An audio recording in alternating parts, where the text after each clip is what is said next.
నమస్తే సార్. నమస్తే బాబు. అయితే వైఎస్ఆర్సీపీ పార్టీకి సంబంధించిన కొంతమంది కార్యకర్తలు అలాగే ఆ పార్టీకి సంబంధించిన కొంతమంది లీడర్స్ పవన్ కళ్యాణ్ గారికి ముందుంది అసలైన గన్ను అని చెప్తున్నారు. అంటే డిప్యూటీ సీఎం అయ్యాడు కదని చెప్పేసి సంబరపడకండి.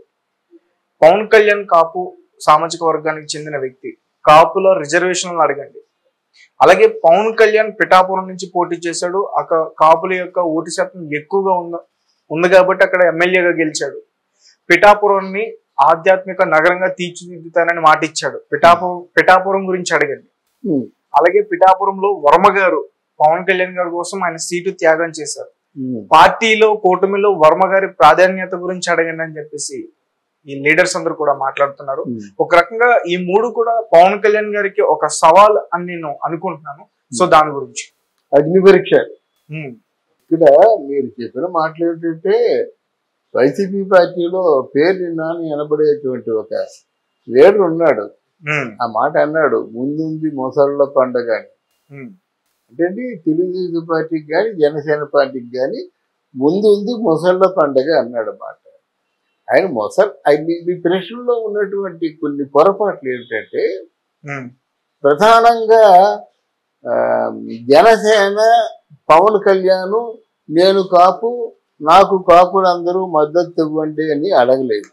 అవును, అక్కడెక్కడ కోపం వచ్చింది హెడ్రామ్ దాగికి ముద్రల పద్మనాభాన్ని. అవును, నెంబర్ 1. నెంబర్ 2, కాపులకి ఓట్లు వేసినట్టయితే వంగ గీత కూడా కాపే కదా, ఆవిడ కూడా ఓట్లు పడాలి కదా.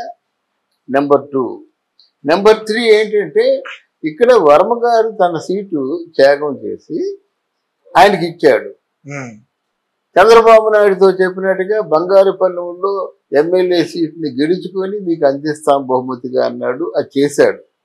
అంతవరకు వర్మ గారి తాలూకు బాధ్యత పూర్తిగా నిర్వర్తించుకున్నాడు. ఇప్పుడు మీరు చెప్పినట్టుగా మొసళ్ళ పండగ అని చెప్పను కానీ అగ్ని పరీక్షే.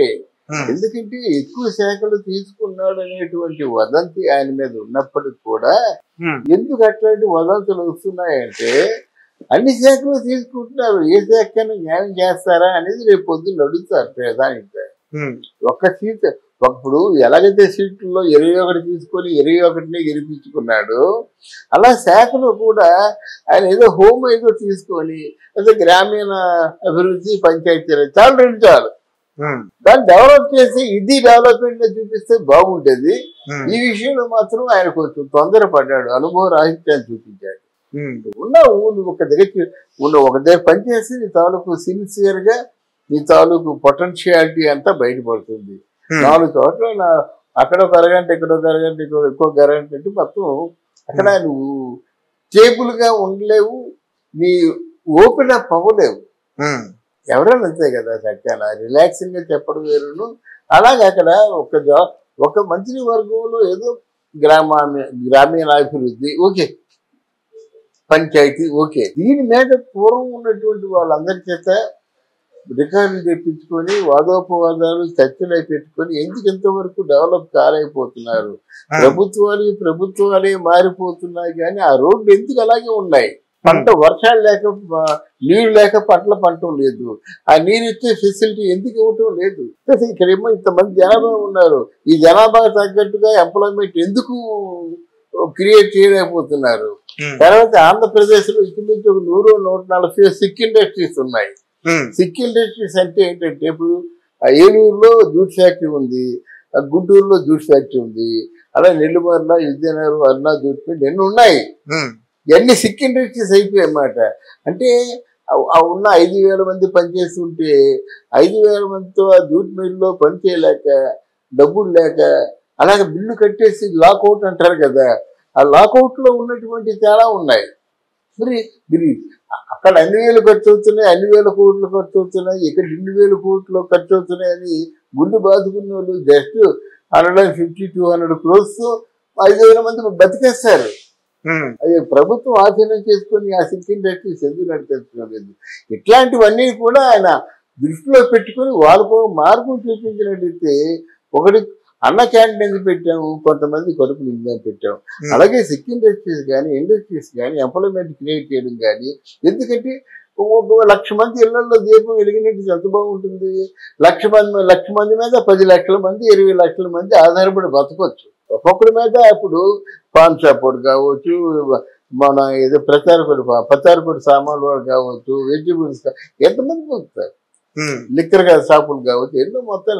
అంటే 1,00,000 మందికి ఎంప్లాయ్మెంట్ ఉన్నట్టయితే 10 లక్షల మంది ఈజీ బతికేస్తారు అన్నమాట. అలాగే కంటే ఏంటంటే ఇది. అందువల్ల ఇట్లాంటి విధానంలో పవన్ కళ్యాణ్ గారు పని చేస్తారని కోరుకుంటున్నాను. లేకపోతే మీరు ఏం చేసినా నిష్ప్రయోజనమే. మీరు చేసిన దానికి శాశ్వత ప్రయోజనాన్ని దృష్టిలో పెట్టుకొని చెయ్యండి. పిఠాపురాన్ని పవన్ కళ్యాణ్ గారు ఆధ్యాత్మిక ప్రాంతంగా తీర్చిదిద్దుతానని మాట ఇచ్చారు ఆయన. అంటే ఆయన వచ్చి ఇంకా ఆయన పదవి చేపట్టి అప్పుడే 10 రోజులు కూడా కావట్లేదు, అప్పుడే ఆయన మీద విపరీతంగా మాట్లాడుతున్నారు. అవును, అంటే మరి వాళ్ళు వైసీపీ వాళ్ళకి కంటెంట్ లేదండి. సెషన్స్ స్టార్ట్ అయిన తర్వాత ఇష్యూ బేస్డ్ ఆర్గ్యుమెంట్ చేయాలి కానీ ఇంకా 24 కానీ స్టార్ట్ అవ్వు, 2 రోజులు ముందు జరుగుతాం అనుకుంటున్నారు. వాళ్ళు అవన్నీ పూర్తిగా సిద్ధం కావద్దా?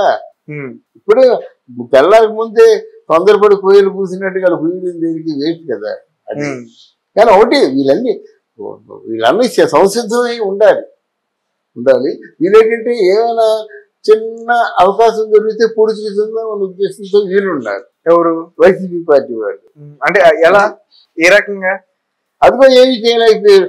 చూడండి, నిన్న ఇది పుట్టపర్తి సాయి జిల్లాలో వైసీపీ పార్టీ కూడా తెలుగుదేశం అనేమో ఇంట్లో దూరి పొడిచి చంపేసి విధ్వంసాలు సృష్టిస్తున్నారని వైసీపీ పార్టీ వాళ్ళు అంటున్నారు. తిరిగి రివర్స్ లో మాట విధ్వంసం ఎందుకు సృష్టిస్తారండి? మీకు ఎంతో అంటే మోనోపొలీ చేసే నియంత్రిత ధోరణిలో వైసీపీ పార్టీ వాళ్ళు తెలుగుదేశాన్ని కాదు ప్రభుత్వాన్ని కూడా చాలా చిన్నచూపు చూశారు. ప్రభుత్వ అధికారులను చిన్నచూపు చూశారు. పోలీసులు అంటే మా కాలు కింద తొత్తులు అనుకున్నారు అన్నమాట. అందుకే ఈ రోజు అనుభవిస్తున్నారు. పిఠాపురం వర్మ గారి పరిస్థితి ఏంటి? ఆయనకి కూటమిలో ఒక మంచి ప్రాధాన్యత ఉంటది అన్నారు. ఎందుకంటే అది నాకు ఇష్టమైన విషయం అది. ఎందుకంటే పవన్ కళ్యాణ్ నిజంగా నేను గెలిస్తే చాలు అనుకునే పవన్ కళ్యాణ్, నేను ఎవరిని ఎప్పుడు ఏది ప్రార్థించలేదు, నేను మిమ్మల్ని ప్రార్థిస్తున్నాను, దయచేసి నాకు ఓటేయండి, నేను వదిలి పారిపోను రాజకీయాలు అని చెప్పేసి ఆల్మోస్ట్ అంత చూపు డౌన్ అయ్యి ఎప్పుడు వేడుకోలేదు. పవన్ కళ్యాణ్కి ఒకనొక టైంలో ఓడిపోతామని భయస్తుంది. కానీ వర్మ గారు చెక్కు చెదరకుండా ఆత్మవిశ్వాసంతో ఆయన మీద ఎన్నో అభియోగాలు వచ్చాయి. వర్మ ఏదో ఇంత పని చేస్తున్నాడు కానీ ఆ పని ఏం చేయటండి బాబా, ఆయన పని చేస్తున్నాడు, తెలుగుదేశం పార్టీ వాళ్ళు ఎవరు కూడా నీకు ఓటేయరని చెప్పారు. ఒకటి జరిగిందా? కనుక అలా కాకుండా వర్మ అన్నందుకన్నా ఆయన మాట నిలబెట్టుకున్నాడు. అనుకున్న దానికి ఎక్కువగా అంటే 50,000 తక్కువదని చెప్పాడు. 76,300 ఓట్లు వచ్చాయి. ఆయన మాట నిలబెట్టుకున్నాడు అన్నమాట. అందువల్ల ఈయనకి బాధ్యత ఉంటుంది, పవన్ కళ్యాణ్ బాధ్యత ఉంటుంది. ఒకవేళ చంద్రబాబు నాయుడు కూడా చేయడు రాజకీయాలు, కానీ పవన్ తప్పకుండా వర్మకి ఫస్ట్ ఎమ్మెల్సీ అని చెప్పినందుకు ఫస్ట్ ఎమ్మెల్సీ మంత్రివర్గ విస్తరణలో మాత్రం తప్పకుండా ప్రాధాన్యత లభించాలి. మళ్ళీ చెప్తున్నాను, ఒక వర్మ గారు కానీ ఒక రఘురామరాజు గారు కానీ వంగవీటి రాధ వీళ్ళు ముగ్గురిని కూడా అకామిడేట్ చేయకపోతే మళ్ళీ సమస్యలు వచ్చి పడతాయి. ఇంకా మీరు అన్నదాని సమాధానం ఏంటంటే కాపు అనేటువంటి ఆలోచన పవన్ కళ్యాణ్ లేదు. కాపులు ఎవరు పవన్ కళ్యాణ్ చూసేయలేదు, ఆ వేగుని చూసేసారన్నమాట. ఓడిపోయేవాడికి వేస్తే మనకేం ప్రయోజనం రా, గెలిచేవాడికి వేద్దాం అనుకునేసారు. కాపుల్ని రెచ్చగొట్టే విధంగా అనుకోవచ్చు మనం ఒక రకంగా. అంటే కాపుల్ని రెచ్చగొట్టుంటే ఇక్కడ వంగ గేట్ ఉంది కదా, అక్కడ ఉన్నవాళ్ళు ఎవరు? కాపులు, రాజులు, పద్మశాలి, ఎస్టీలే ఉన్నారు అక్కడ. అదే కదా. అయితే ఆయన ఆధ్యాత్మిక నగరంగా ఆయనకి ఇష్టం కనుక, ఇష్టమైన సబ్జెక్ట్ కనుక తప్పకుండా రూపొందించగలుగుతాడు. పక్కనే మధ్య పరిశ్రమ పెట్టే ఆలోచనతో ఉంది. పెద్ద బడ్జెట్లు ఏమి అవ్వయి, అదొకటి బాగు చేస్తారు. అక్కడ స్వయంభూ దేవుళ్ళు ఉన్నారు కనుక ఆధ్యాత్మిక నగరంగా రూపొందించుకుంటారు అన్నమాట. పిఠాపురం మహారాజా చాలా కట్టడాలు కట్టాడు. మన కాకినాడలో ఉన్న కాలేజీ పిఠాపురం రాజా కాలేజీ అన్నమాట అది. అందువల్ల తప్పకుండా ఆయన అనుకున్న మాటలు ఈ 3 నెరవేర్చవలసిన అవసరం ఉంది. అది దీనికి డెఫినెట్ గా ఇటు రఘురామరాజు కానీ, వంగవీటి రాధ కానీ, ఇక్కడేమో మన వర్మ గారు కానీ ఆ తెలుగుదేశంలో ఉంటూ వాళ్ళు త్యాగధనుడు, వాళ్ళ జీవితాన్ని త్యాగం చేశారు. అది మంచి జరగాలి, జరగకపోతే మనం అడుగుతాం.